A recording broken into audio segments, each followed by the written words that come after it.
Ada yang percaya atau tidak percaya.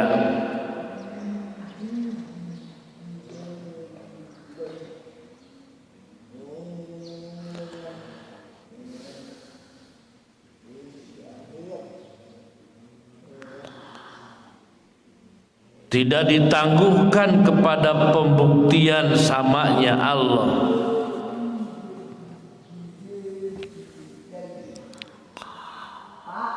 Samanya Allah mukhalafah.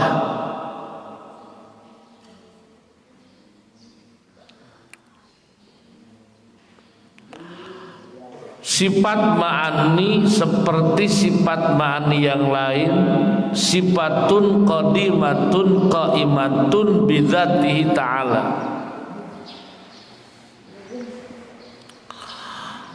Adalah sifat, bukan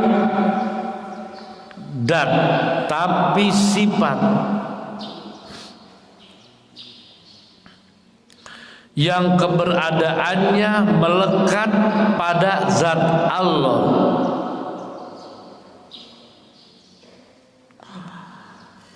Tidak ada awalnya dan tidak ada akhirnya. Sifatun qadimatun qaimatun bidzatihi ta'ala.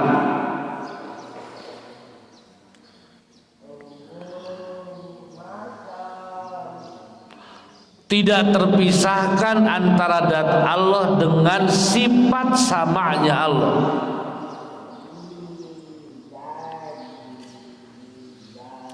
Allah mendengar bukan karakter Allah, tapi sifatnya Allah.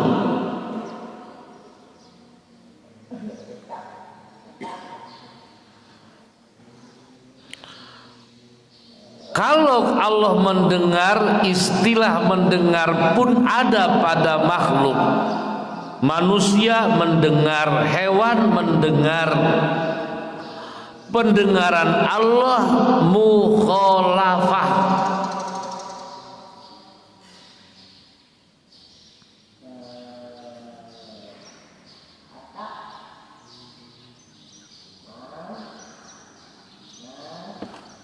Pendengaran Allah tidak sama dengan apa yang dimaksud mendengar pada kita manusia.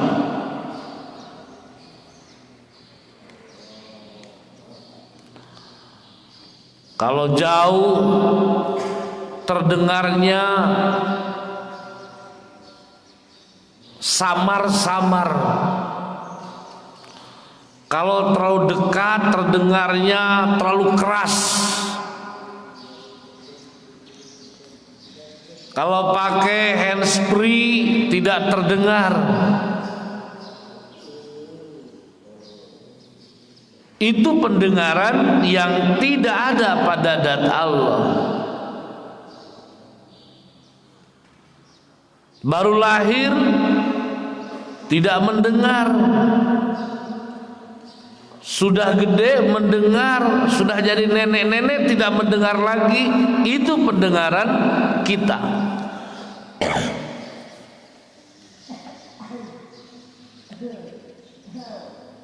Harus dibuktikan bolot apa mendengar ini. Kalau disautin tidak nyaut, bang, bang, nggak nyaut, oh tidak mendengar dia. Jadi harus ada pembuktian dia mendengar. Ada bukti, tidak ada bukti, Allah tersifati dengan sifat sama.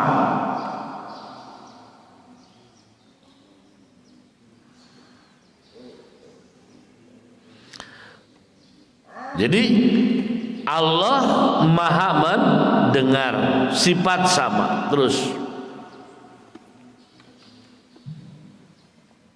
B. Ta'aluk sifat sama. Sifat sama mempunyai ta'aluk atau hubungan dengan yang lain seperti halnya sifat yang lain. Satu, ta'aluk ifadah atau kegunaan, yakni sifat sama gunanya intisyar, baik mungkin wujud ataupun wajib wujud, semuanya terdengar oleh Allah, suara ataupun bukan suara. Dua, ta'aluk. Ya. Apa guna sifat sama pada zat Allah?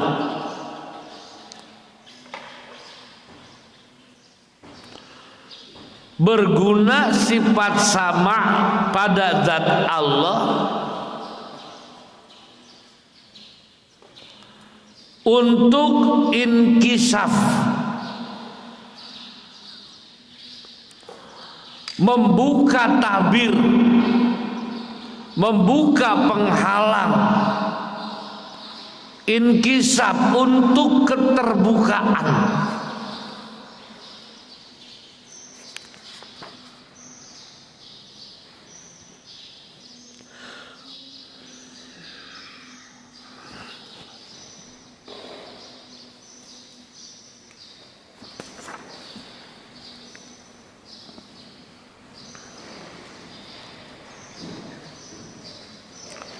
Apa yang terbuka?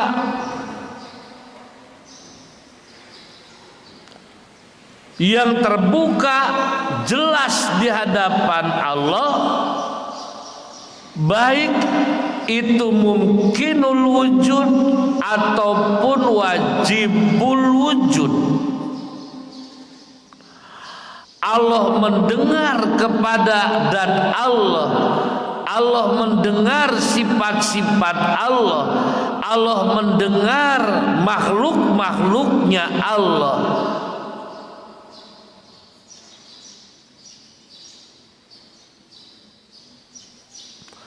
Dan karena lil inkisab, semuanya bukan hanya suara yang didengar oleh Allah, warna pun terbuka dengan sam'annya Allah.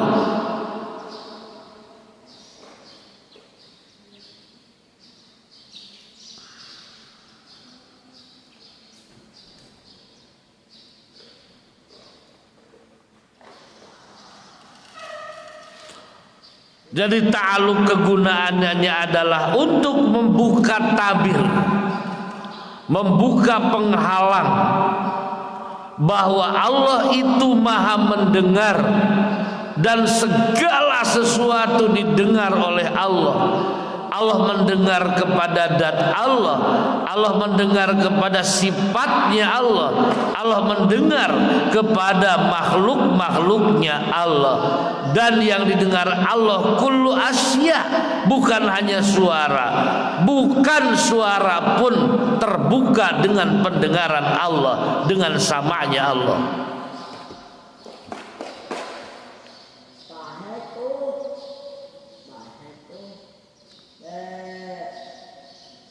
Terus dua, ta'aluk aqilah atau sasaran, yakni sifat sama ialah semua yang berada atau mawjudan, wajibul wujud dan mungkin wujud, yang dapat terlihat panca indera ataupun yang ditemukan oleh akal. Pokoknya segala sesuatu yang disebut ada pasti terdengar oleh Allah. Sasaran yang terdengar oleh Allah adalah maujudat,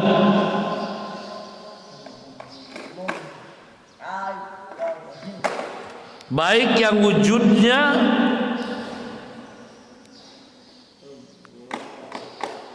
wajib atau yang wujudnya mungkin.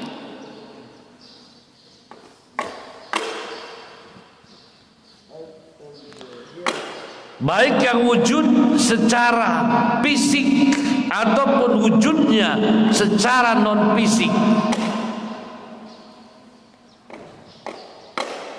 Wujud suara dohir, wujud suara batin.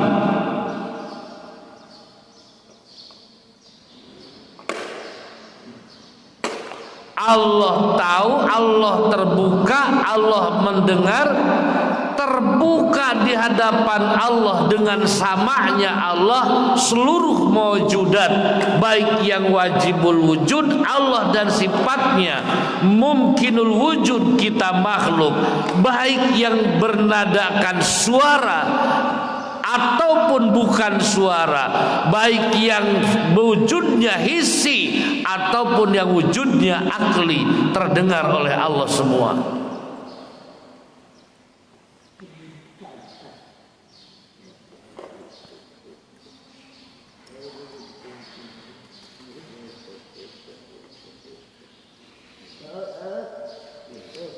Yang praktik hangat tuh karunya batur.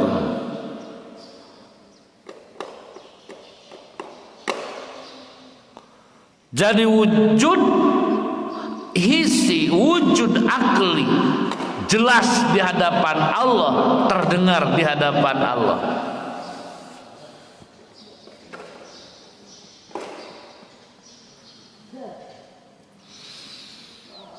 Kata jiwa terdengar, kata hati terdengar, bahasa tubuh terdengar, bahasa wajah terdengar.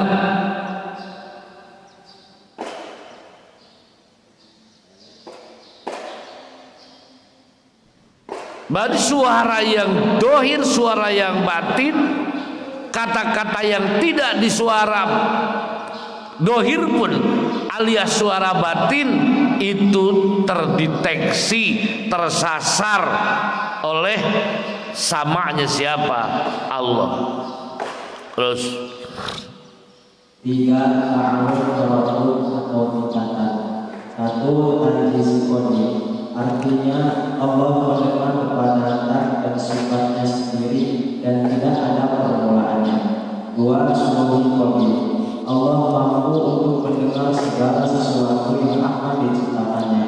3 al-jizmi hadis, artinya kontaknya sudah sama mendengarnya Allah kepada makhluk yang sedang berada.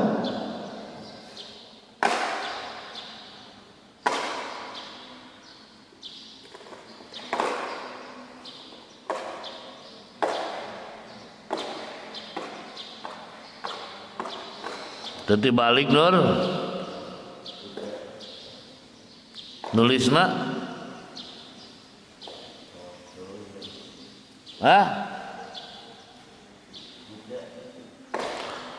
pertama adalah tanjizi kodim. Tanjizi kodim dalam ta'aluk kudrat apa itu? Mulai diinventarisir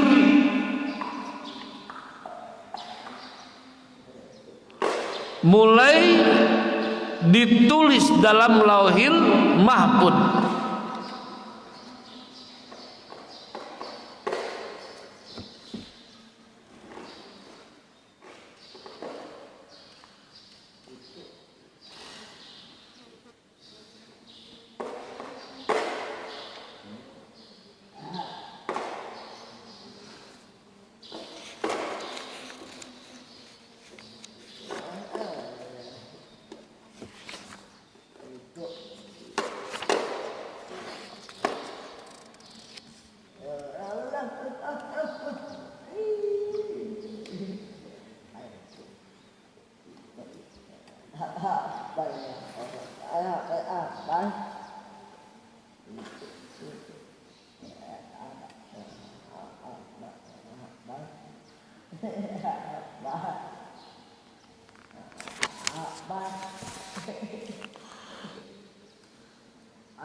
Dua adalah suluhi kodim. Allah mendengar semua yang akan dan direncanakannya. Tanjizi kodim, sebelum Allah merencanakan apapun, Allah membuka atau jelas di hadapan Allah dengan sifat samanya.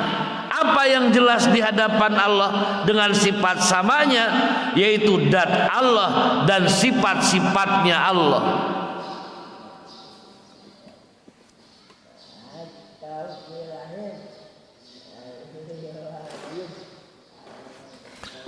Jadi jelas, tidak ada yang tersembunyi, tidak ada yang samar-samar. Allah maha jelas mendengar zat-Nya dan seluruh sifat-sifatnya.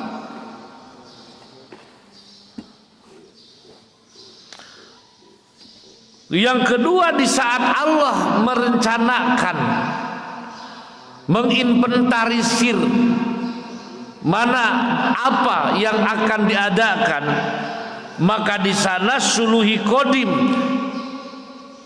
sifat samanya Allah sudah memperjelas apa yang akan diadakan, apa yang direncanakan di dalam Lauhil Mahfuz.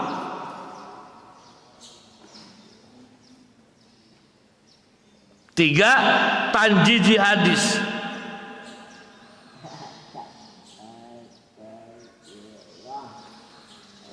Tanjiji hadis adalah ketika yang direncanakan mulai dikudrotkan, mulai diadakan, alias ketika makhluk-makhluk itu sudah diadakan dan sedang berada, maka makhluk-makhluk itu semuanya jelas terdengar oleh Allah.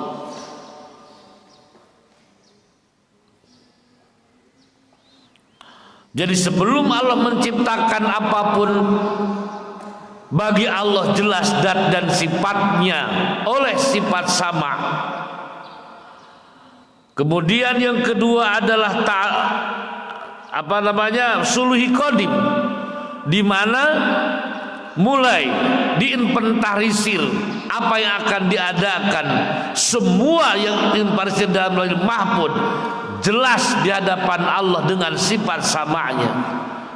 Dan yang ketiga, ta'aluk sifat sama adalah tanjiji hadis, di mana keberadaan makhluk yang sudah diadakan dan sedang berada itu pun terdengar oleh makhluk, alias Allah jelas kepada maujud yang sedang berada dengan sifat samanya. Terus dari sifat sama, karena wajib akli adanya sifat sama di Allah, maka mustahil menurut akal kalau Allah tidak sama dengan gambaran sebagai berikut. 1. Sama sekali Allah tidak mendengar seperti itu. 2. Pendengaran Allah diawali dan diakhiri dengan tuli. 3. Pendengaran Allah tidak istimror atau sewaktu-waktu, atau di waktu lain Allah mendengar dengan jelas dan terkadang pendengarannya kurang jelas. 4. Pendengaran Allah tidak komol dengan makhluk. 5. Pendengaran Allah terbatas kepada sebagian makhluk atau hanya pada suara saja. Semua gambaran di atas adalah mustahil adanya pada dan Allah. Selanjutnya, kita tidak cukup meyakinkan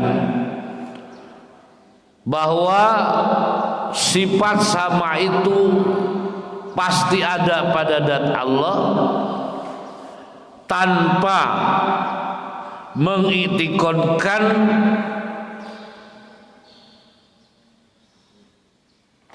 mustahil Allah itu tidak sama.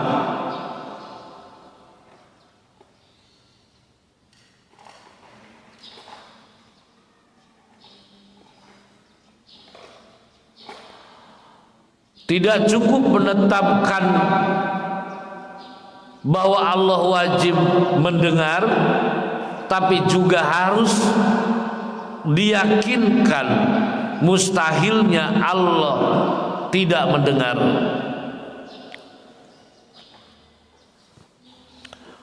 Sebab did bimakna nakid, tidak bisa berada dua-duanya dan tidak bisa tidak ada dua-duanya. Harus pasti, ketika yang satu ada maka yang lainnya pastikan tidak ada. Ketika siang datang maka pasti malam tidak ada. Ketika malam datang pasti siang tidak ada. Kita juga harus pastikan ketika Allah wajib mendengar, pastikan mustahil Allah tidak mendengar.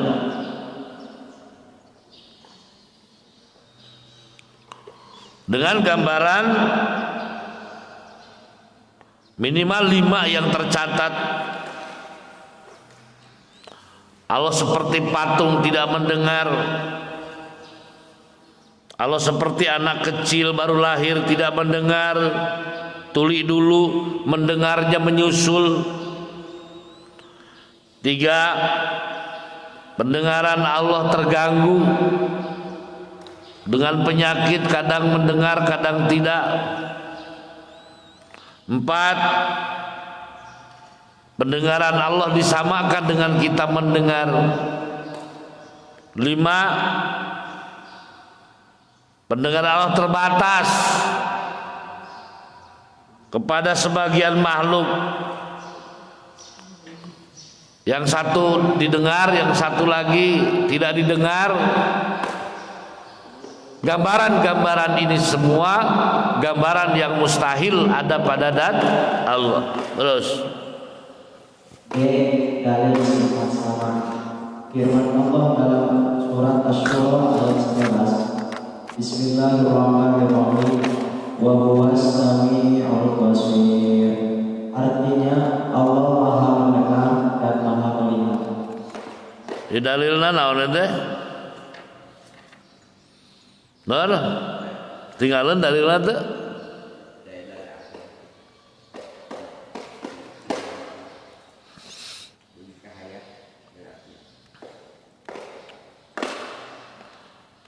Allah menyatakan wa huwas samiul basir. Wa huwa Allah sami wa tanu maha ngadangu al basiru tur anu maha ningali.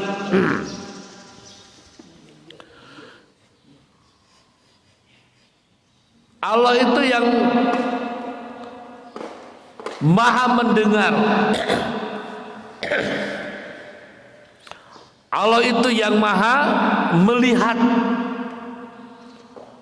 Ini kekuatan yang Allah sendiri menyampaikan. Akulah Allah yang bisa melihat dan bisa mendengar.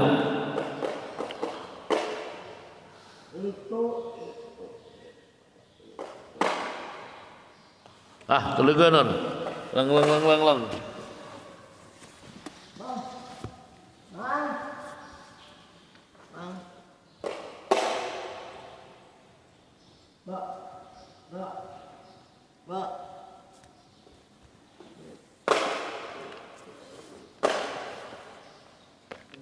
Bismillahirrahmanirrahim.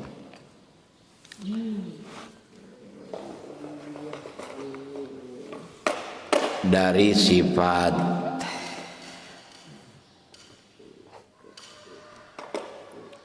sama, basor, kalam ini tidak dicantumkan dalil aklinya, karena bila mana seorang mukallaf sudah ma'rifat terhadap sifat-sifat yang wajib di Allah dari wujud sampai hayat, maka dia sudah diyakinkan, sudah bulat keimanan dan keyakinannya,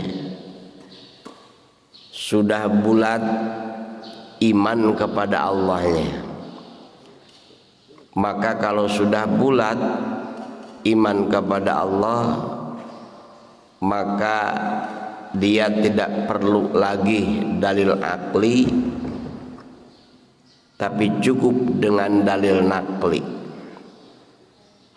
dan pasti dia akan menerima dalil nakli firman Allah karena sudah yakin bulat iman ma'rifat kepada Allah.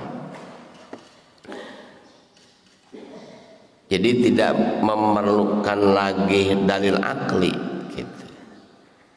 Karena sebetulnya yang membutuhkan dalil itu bukan Allah tapi mukallaf kita. Allah tidak memerlukan dalil. Ketika seorang mukallaf sudah ma'rifat kepada sifat-sifat Allah sampai sifat ayat, maka dia akan menerima apa yang difirmankan Allah Subhanahu wa taala. Kalaupun ini sekedar apa namanya memenuhi kepanasarannya saja, mau dalil akli, maka ada yang menjelaskan bahwa bila mana Allah tidak sama dalam arti tuli, tidak mendengar, maka Allah itu mempunyai sifat kekurangan. Sedangkan mustahil bagi Allah memiliki atau terdapat pada Allah sifat kekurangan. Maka wajib adanya sifat sama di Allah. Itu termasuk basor juga kalam. Ini sebagai perbandingan saja di makhluk. Andai kata ada seorang yang sempurna, ya, yang sempurna segala-galanya, umpamanya badannya, kulitnya, ilmunya, kemampuannya, tetapi tidak mendengar, maka dia itu tidak sempurna. Jigana bogoh lagi moal tulus, lamun orang papang jeung awe anu geulis beaku sorangan geulisna oge, tapi lamun ku urang ditanya teu nyambung, neng saha ti Bandung, nuju naon neng, nyalira, itu kan teu nyambung. Berarti eta awewe nu geulis teh teu dedenge torek ngaranna, pasti bolot katanya. Ditanya ka kaler kalah kang ngidul gitu. Itu kurang. Di makhluk saja kurang, apalagi di Allah sang pencipta. Jadi kalau kita penasaran dalil akalnya boleh saja, tetapi saya yakin bila mana seorang sudah iman dan marifat terhadap sifat-sifat Allah dari wujud sampai hayat, maka dia akan menerima firman Allah. Berbeda dengan orang yang belum marifat kepada sifat-sifat Allah sampai sifat hayat, maka dia tidak akan menerima firman Allah, daka Allah lagi can percaya. Itu kenapa di sini tidak dicantumkan dalil apa? Dalil akli, mulai daripada sifat sama, basor dan kalam.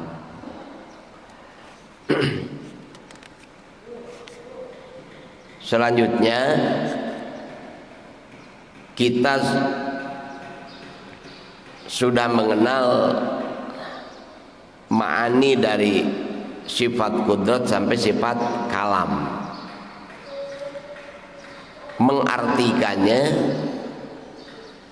Mengartikannya sebelum disambungkan, sebelum menjadikan sifat maknawiyah, kudrat adalah apa? Kekuasaan Allah. Iradat adalah kehendak Allah atau berkehendaknya Allah. Ilmu mengetahuinya Allah, hayat hidupnya Allah, sama mendengarnya. Ketika sudah jadi maknawiyah, maka bahasanya itu Allah dulu. Allah yang berkuasa, Allah yang berkehendak, Allah yang mengetahui, Allah yang hidup, Allah yang mendengar, Allah yang melihat, Allah yang berfirman. Jadi kalau ma'ani, maka sifat dulu yang disebutnya ya.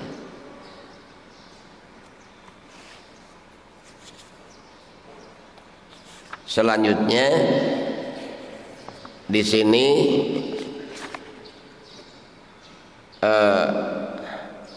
ada beberapa pandangan hukum syara terhadap adanya sifat sama di Allah. Nanti dilanjutkan oleh guru kita karena ini bertalian juga dengan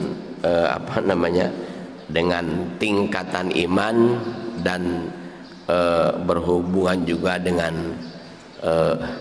makom ya, makom muraqabah supaya lebih mantap. Yang jelas kami hanya menyampaikan saja bahwa kenapa dari sifat sama tidak dicantumkan dari apa dalil aklinya. Yang kedua, di dalam urutan ta'aluk marotib sifat sama, ini karena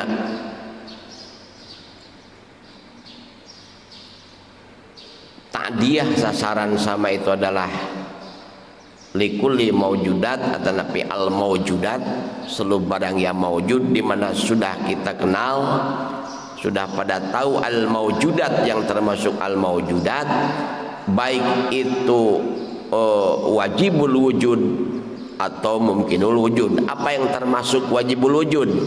Zat Allah dan sifat-sifat ma'ani ya. Jadi yang maujudat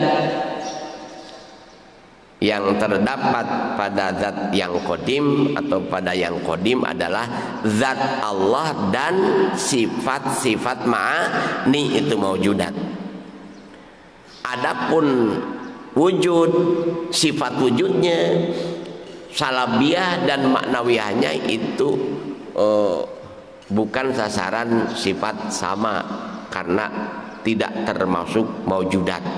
Sebagaimana yang kita kenal dulu, al-asya itu adalah ada al-maujudat, ada al-ma'dumat, ada al-ahwal, ada al-i'tibarat.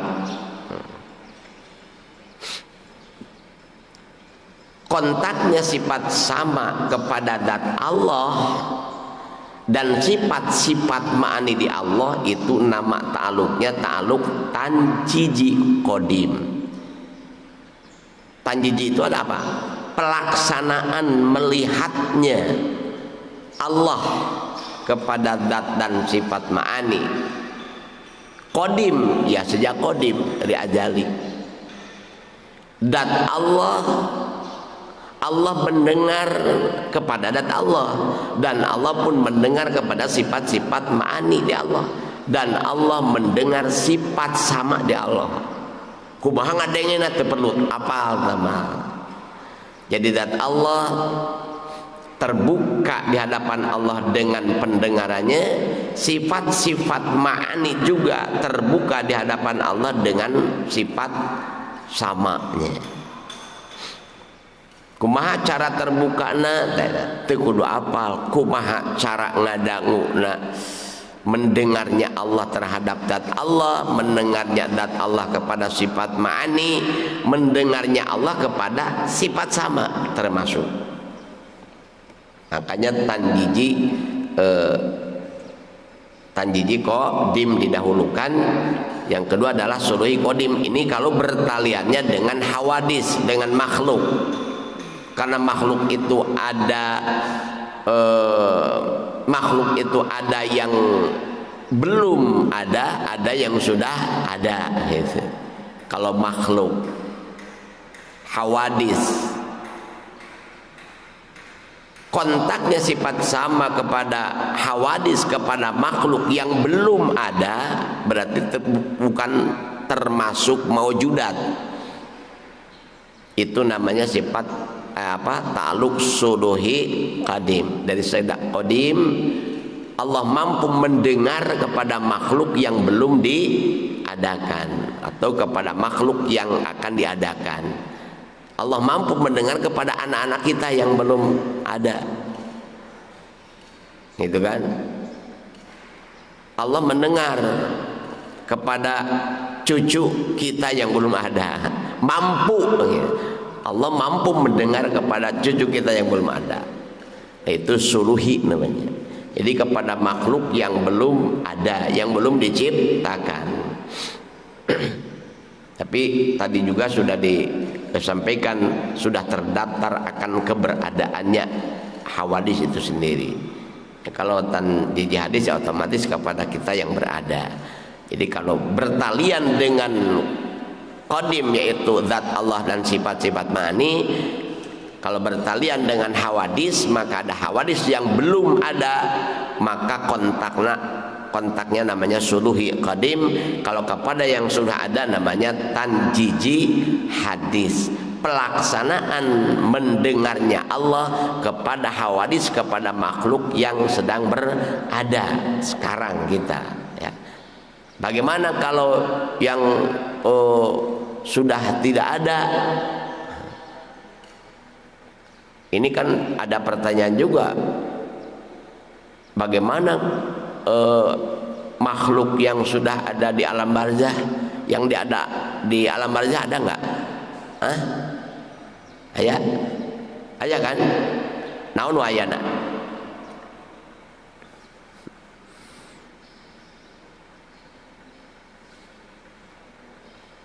Kalau sudah menjadikan tanah, berarti kembali kepada ketidakadaannya, ya kan? Tidak ada kan? Tapi di sana juga masih ada apa? Yang belum rusaknya adalah ajbud dzanbi dan rohaninya. Maka rohani dan ajbud dzanbi masih dihukumi ada di sana di alam barzah, maka itu pun terbuka di hadapan Allah dengan sifat samanya. Jadi kontaknya sifat sama kepada ajbud dzanbi, kepada rohani. Nah itu. Adapun kepada sesuatu yang tidak ada, baik itu yang tidak ada di Allah, ya, yang tidak ada di Allah, yang bukan termasuk maujudat, itu bukan sasarannya, termasuk mustahil. Mustahil Allah lemah, maka lemah di Allah itu ma'dumat. Ningali ngadangu teu Allah karena sifat lemah di Allah, jawabannya bukan sasarannya, karena bukan termasuk maujudat. Begitu juga kepada yang tidak ada pada diri kita, maka itu pun bukan sasarannya. Maka seluruh yang ada, baik zatnya, sifatnya, keberadaannya, apa yang terkandung, yang terdapat, yang ada pada diri kita, semuanya itu terbuka di hadapan Allah dengan sifat samanya. Nafa'anallahu wa yakum ajmain. Allah alam bi muradi. Rabbin fa